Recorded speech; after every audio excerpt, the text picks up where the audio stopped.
ফেব্রুয়ারির নির্বাচন বিলম্বিত করার কোনো শক্তি নেই। প্রেস সচিব, জাতীয় নির্বাচন 2026 সালের ফেব্রুয়ারি মাসে অনুষ্ঠিত হবে, যা জানিয়ে প্রধান উপদেষ্টা প্রেস সচিব শফিকুল আলম বলেছেন, নির্বাচনকে বিলম্বিত করার মতো কোনো শক্তি নেই। প্রধান উপদেষ্টার বলা অনুযায়ী নির্বাচন হবে। শুক্রবার 15 আগস্ট মাগুরায় জুমার নামাজের পর শহীদ রাব্বি ও শহীদ আল আমিনের কবর জিয়ারত শেষে সাংবাদিকদের তিনি এসব কথা বলেন। নির্বাচনের জন্য পুরো জাতি প্রস্তুত জানিয়ে প্রেস সচিব বলেন, আগামী ফেব্রুয়ারিতেই নির্বাচন অনুষ্ঠিত হবে।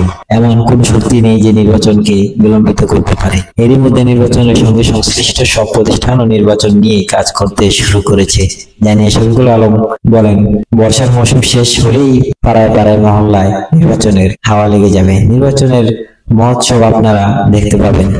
এই সময় সংস্কারের বিষয়ে প্রেস সচিব বলেন, জুলাই চার্টার নিয়ে রাজনৈতিক দলগুলোর সঙ্গে কথা বলে সমঝোতার ভিত্তিতে কাজ চলছে।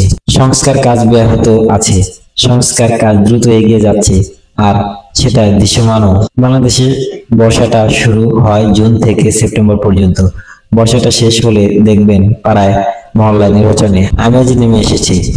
সম্ভাব্য প্রার্থী ভোটের জন্য দুয়ারে দুয়ারে যাবে, পাড়ায় পাড়ায় ভোটের অফিস হবে। এই ভোটের আমেজটা সারা দেশে ছড়িয়ে পড়বে। তিনি বলেন, আমরা নিশ্চিত যে কারো মনে যদি কোনো সন্দেহ থাকে সেই সন্দেহটুকু চলে যাবে।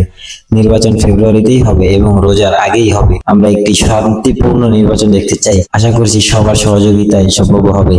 শফিকুল আলম বলেন, জুলাই আগস্টের মাগুরায় মোট 10 জন শহীদ হয়েছেন।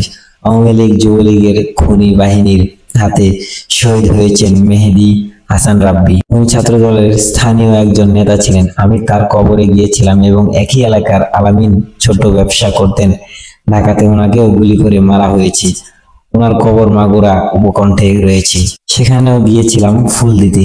মাগুরা জেলায় মোট 10 জন শহীদ আছেন, বাকি 8 জন প্রত্যেকের কবরস্থানে যাব। তিনি বলেন, এই শহীদরা নতুন বাংলাদেশের নির্মাতা।